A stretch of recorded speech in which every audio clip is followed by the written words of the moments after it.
10世纪时，中国有一位宫廷弄臣静心魔，他被皇帝的狗追赶，脱身后对皇帝说：“陛下，请不要放纵您的儿女乱咬人，陛下勿纵儿女虐人。”皇帝听后很生气，搭箭预射静心魔。心魔非但不求饶，反而又开了个玩笑。幸好其双关语令皇帝释然，箭才未射出。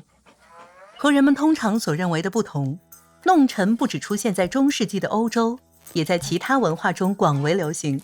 第一个有可靠记载的弄臣是幽师，出现在公元前7世纪的中国。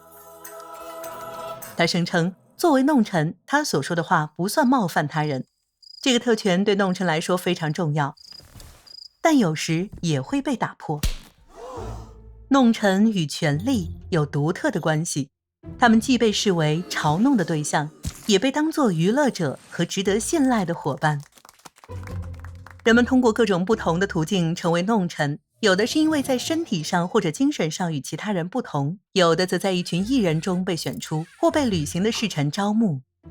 以下是后一种情况的一个例子。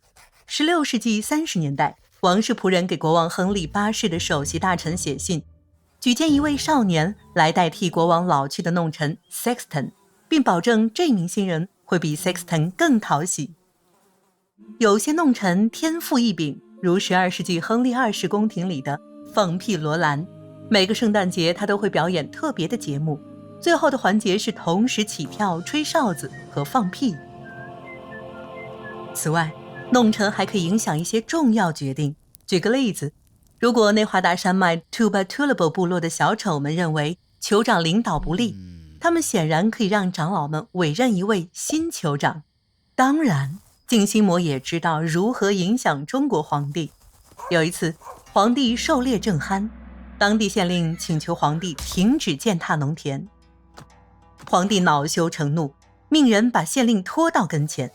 静心魔开玩笑地建议立即处决县令，因为皇帝喜欢打猎，所以百姓们就不应该耕种和交税，而应忍饥挨饿地空出这片田野，供皇帝自由地驰骋。可能是意识到自己行为的荒谬，皇帝笑了，也赦免了县令。1596年，一个法国人被判死刑，一位为数不多有记载的女性弄臣 Mathurin 为换取酬劳而介入此事，在她的帮助下，男人之妻成功向亨利4世求情，让丈夫免于一死。虽然非常少见，但弄臣有时也会因为过分的玩笑或批评而被解雇，甚至丧命。1638年，苏格兰弄臣 Archie Armstrong 加深了自己与坎特伯雷大主教之间的夙愿。当时大主教刚修改了苏格兰的公祷书，此举招致强烈反对，并引发了骚乱。为了趁此机会再次羞辱对方， Archie 问大主教，这回谁是笨蛋？为此他被驱逐出皇宫。3年后，大主教被捕了，一本嘲弄他的小册子开始流传，据说正是 Archie 所写。与此同时，一些弄臣公开嘲笑自己的皇家雇主，却不必承担任何后果。11世纪的波斯弄臣 Tailhack 就曾说苏丹戴绿帽，暗示着他的妻子不忠。一天，苏丹枕在 Tailhack 膝盖上休息，并问这位弄臣，你和戴绿帽子的人有什么关系？ Tailhack 答道，我是他们的枕头。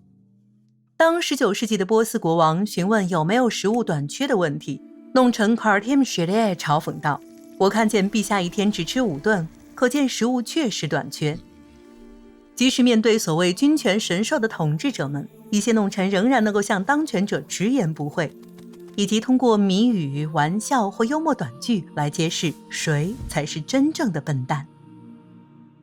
如果您对学习历史怀有热忱，欢迎订阅此频道，因为历史中得来的教训能帮助我们面对当下的挑战。